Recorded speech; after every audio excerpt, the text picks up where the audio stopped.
8টা বজাত অহা বেছি নাই মই যেটো হিসাব কৰি দেখিলো ম্যাক্সিমাম মহিলা 6টা বজাত আহিছে হয় নে নহয় আৰু 6টা বজাত আহিবৰ কাৰণে আমি ঘৰৰ পৰা কেইটা বজাত ওলাইছো 4টা নে 5টা কোনোবা 5টা বজাত ওলাইছে কোনোবা তাৰ অলপ আগতে ওলাইছে কালি ৰাতি আপোনালোকে টোপনি মাৰিছিল নে নাই মাৰা কোনেও টোপনি মৰা নাই ৰাতিপুৱা ৰাতি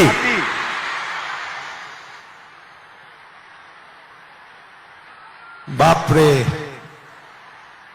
আৰু এটা মইতো এবাৰ কৈছিলো অমুক তাৰিখে আহিম বুলি মোৰ অহা নহল আজি দিনটো কবাত কেনসেল হ'ব বুলি ভয় খাই আছিলে নেকি অলপ মনত ভয় আছিলে কাৰণ এবাৰ কেনসেল হৈছে নহয় জি নহক আমাৰ আজি আমি মাজুলীত মুদ্ৰমিতাৰ পুঁজি বিতৰণ কৰিম আৰু আমাৰ এই উদ্যমিতা পুঁজি বিতৰণৰ লগে লগে অসমত 113টা বিধানসভা সমষ্টিত আমাৰ পুঁজি বিতৰণ শেষ হ'ব মই মাজুলীলৈ আহোঁতে অলপ দেৰি কৰিছিলো কাৰণ মোৰ মনত ইচ্ছা আছিল যিদিনাখন মাজুলীলৈ আহিম সিদিনাখন আমি যোৰহাট মাজুলী দলঙৰ কামো যাতে আৰম্ভ কৰিব পাৰো সেই কাৰণে মই অলপ পিছুৱাই আছিলো কিন্তু আজিৰ পৰা নতুনকৈ দলঙৰ নিৰ্মাণৰ কামো আজিৰ পৰা আৰম্ভ হ'ব আমাৰ দুটা ভাল খবৰ উদ্যমিতাৰ টকাও পাম আজি আৰু লগতে আজিৰে পৰা আমাৰ মাজুলী আৰু যোৰহাটৰ মাজৰ দলঙৰ কামৰো শুভ আৰম্ভণি হ'ব আমাৰ আজিৰ সভাত উপস্থিত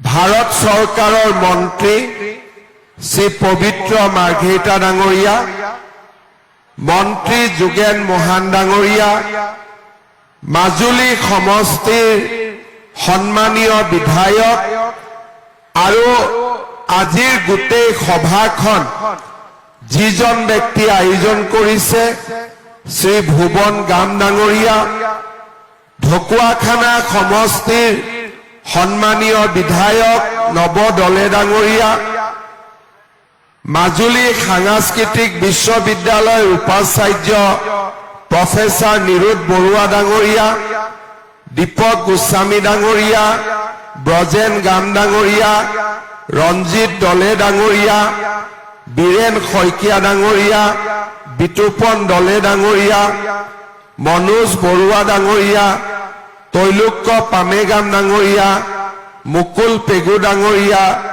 পুতুল মহন্ত ডাঙৰীয়া প্ৰমোদ বৰাকে আদি কৰি মঞ্চত উপবিষ্ট বিশিষ্ট ব্যক্তিসকল আৰু মোৰ অতিকে সন্মানৰ আইমাতৃসকল আৰু যুৱক যুৱতী বন্ধু বান্ধৱীসকল আজি আমাৰ মাজুলীত কেইবাটাও অনুষ্ঠান আছে কিন্তু মূলতঃ আজি সঁচাকৈ এটা আনন্দৰ দিন যে বহুদিন আমি অপেক্ষা কৰি থকা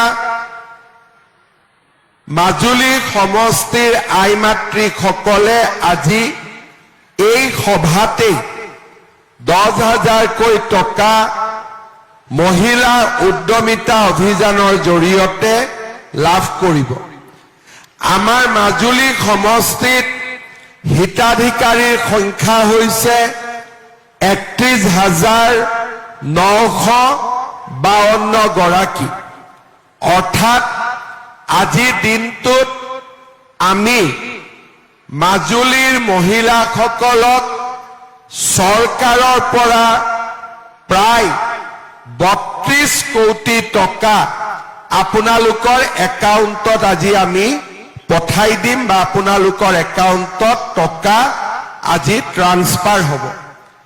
এগৰাকী মহিলাই 10,000কৈ 31,900 মহিলা, তাৰ মানে 31 কোটি আৰু 90 লাখ টকা।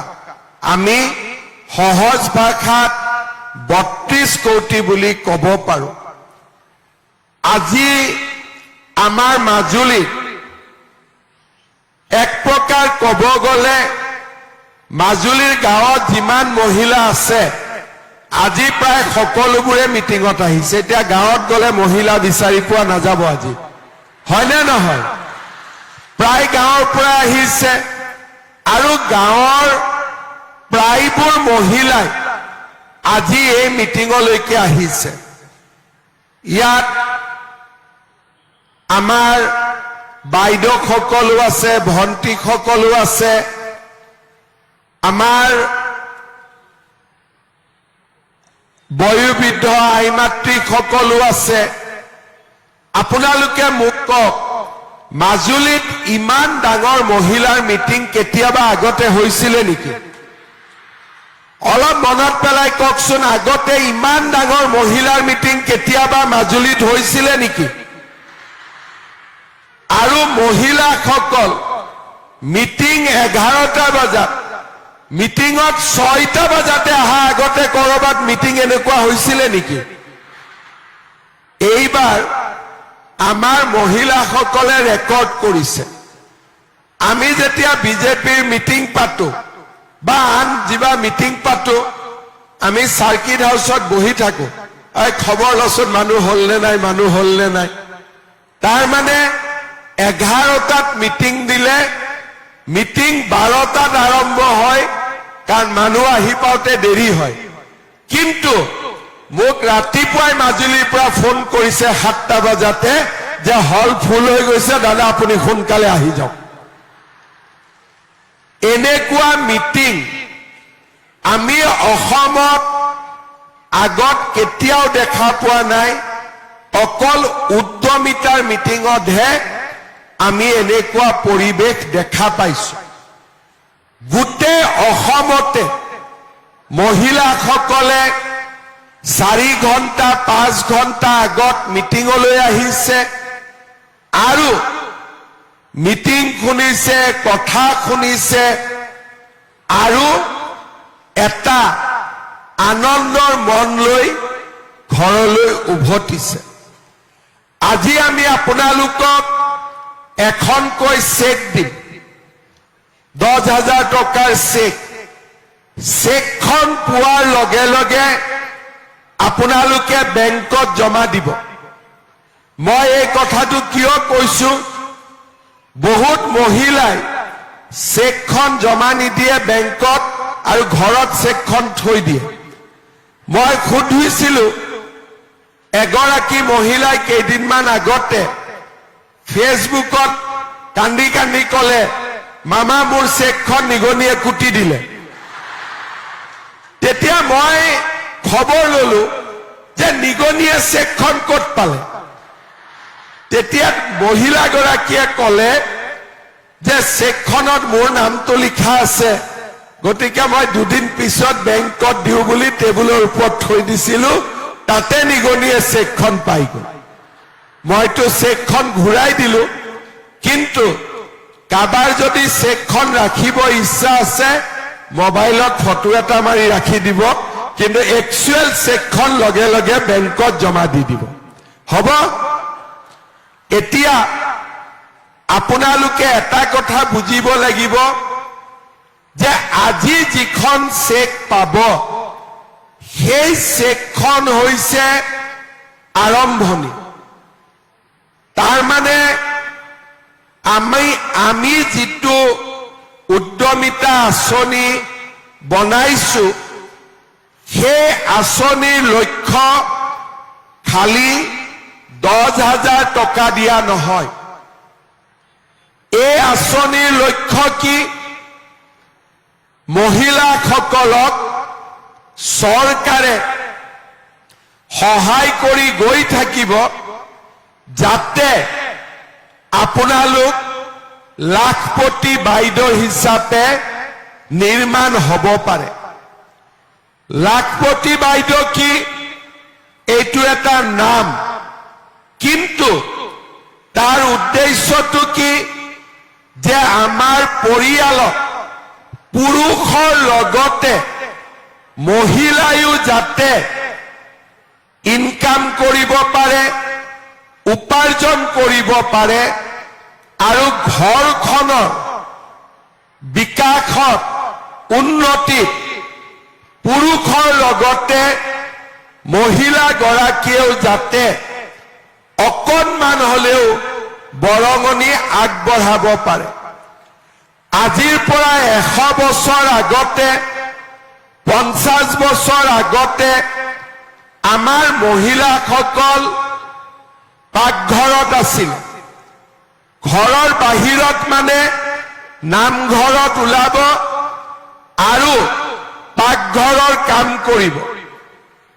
সকলোৱে নহয়, কিছুমান গিৰিয়েকে মহিলাসকলক কি কয় যে মুখেদি একো কথা নকবি, মই খুৱাইছো কাৰণে তই খাই আছ। সকলোৱে নকৰে, আজিকালি সমাজ পৰিৱৰ্তন হৈছে। কিন্তু আগতে 50 বছৰ আগতে মহিলাসকলে মুখেদি কথা কব নোৱাৰিছিল, কাৰণ মহিলাগৰাকীয়ে উপাৰ্জন কৰিব পৰা নাছিল। সমাজৰ পৰিৱৰ্তন হল, মহিলাসকল লাহে লাহে আমাৰ কাম কাজ, গাহৰি, ছাগলী, মুৰ্গী, তাঁতশাল, লাহে লাহে আমাৰ মহিলাসকল সমাজলৈ ওলাই আহিলে। মহিলাসকলৰ মাজত এটা জাগৰণৰ সৃষ্টি হল আৰু মহিলাগৰাকীয়ে লাহে লাহে উপাৰ্জনো কৰিব পৰা হল। মই বেলেগ উদাহৰণ নিদিওঁ, মহিলাৰ হাতত যেতিয়া টকা আহে বা উপাৰ্জন মহিলাগৰাকীয়ে কৰিব পাৰে, সমাজততো বেলেগ, ঘৰৰ ভিতৰতো ল'ৰা ছোৱালী, শহুৰ শাহুৰ, হাজবেণ্ডে মহিলাগৰাকীক বেলেগ দৃষ্টিৰে চাবলৈ আৰম্ভ কৰে। 5 বছৰ আগতে আমি অৰুণোদয় আঁচনি আৰম্ভ কৰিছিলো। মই জানো কেতিয়াবা কেতিয়াবা অৰুণোদয় বন্ধ হৈ গলে বা বেংকত কিবা কাৰণত টকাটো নাহিলে পুৰুষবিলাকে মোক আহি সোধে, মামা অৰুণোদয়টো এই মাহত সোমোৱা নাই। তেতিয়া মই সোধো যে বাবা তোৰ একাউণ্টতো পইচা নাহে, তই কিয় অৰুণোদয়ৰ খবৰ লৈ আছ? তেতিয়া মূৰটো তলমূৰ কৰে। বহুতে কয় 10 তাৰিখে অৰুণোদয় আহিব, গিৰিয়েকবিলাকে ঘৈণীয়েকবিলাকক 8 তাৰিখে কৈ থাকে মোবাইলটো চাই থাকিবিলে টকা সোমাব বুলি। তাৰ মানে যেতিয়া মহিলাগৰাকীৰ নামত টকা আহে, ঘৰত মহিলাগৰাকীৰ সন্মান বৃদ্ধি পায়। আমাৰ লক্ষ্য কি? যদি মহিলাগৰাকী লাখপতি বাইদেউ হ'ব পাৰে, মহিলাগৰাকীৰ ঘৰত সন্মান বৃদ্ধি হ'ব, গৃহস্থৰ ভিতৰত কাজিয়া পেচাল নাথাকিব আৰু আমাৰ পৰিয়ালবোৰ সুন্দৰ কৰি পৰিচালনা হ'ব। আৰু সেইকাৰণেই আমি বিচাৰিছো যে আমাৰ মহিলাসকল নিজৰ ভৰিৰ ওপৰত নিজে থিয় দিয়ক। যোৱা 5 বছৰ আমাৰ চৰকাৰৰ পৰা বিভিন্ন আঁচনিৰে আমি মহিলাসকলক লাখপতি বনাবৰ কাৰণে চেষ্টা কৰি আছিলো। আমাৰ সেলফ হেল্প গ্ৰুপত 36 লাখ মহিলা আছে আৰু এই 36 লাখ মহিলা 8 লাখ মহিলা ইতিমধ্যে লাখপতি বাইদেউ হ'ব পাৰিছে। 300 গৰাকী মহিলা লাখপতিৰ পৰা গৈ মহা লাখপতি বাইদেউ হ'ব পাৰিছে। তাৰ মানে তেওঁলোকৰ বছৰত উপাৰ্জন 10 লাখ টকাতকৈও বেছি হৈছে। এটকাৰো উপাৰ্জন নাছিল তেওঁলোকৰ। গ্ৰুপত সোমালে, গ্ৰুপৰ পৰা লোন ললে, বেংকৰ লগত লোন ললে, চাওঁতে চাওঁতে আজি 8 লাখ মহিলা আমাৰ লাখপতি বাইদেউ হ'ব পাৰিলে। মই আমাৰ ডিচিক সুধিছিলো যে আমাৰ মাজুলীত লাখপতি বাইদেউ আছে নে নাই। তেতিয়া মোক এখন লিষ্ট দিলে যে আমাৰ মাজুলীতো 4000 গৰাকী লাখপতি বাইদেউ আছে। 4000ৰ নামটোতো মই ল'ব নোৱাৰো। মই 20 গৰাকী নাম সিলেক্ট কৰিছিলো, যি নেকি বছৰত 2 লাখ টকাৰ পৰা 3 লাখ টকা উপাৰ্জন কৰে। এই মহিলাসকল কোন? ঠাকুৰখুটি গাঁৱৰ জ্যোৎস্না পাগাক পামেগাম, গোবৰচুক গাঁৱৰ মুনু পেগু, ৰঙাচাহী গাঁৱৰ অমিয়ানাথ, বৰপমুৱা গাঁৱৰ পিংকু পেগু দলে, বৰবিল বেবেজীয়া গাঁৱৰ দীপালী সেনাপতি, গোবৰচুক গাঁৱৰ বিজয়া পেগু, পানীখাটি গাঁৱৰ নিৰ্মল কুটুম পেগু, ৰঙাচাহী গাঁৱৰ দুলুমণি দাস, বৰবিল বেবেজীয়া গাঁৱৰ নুনুমণি বৰা, পহুমৰা গাঁৱৰ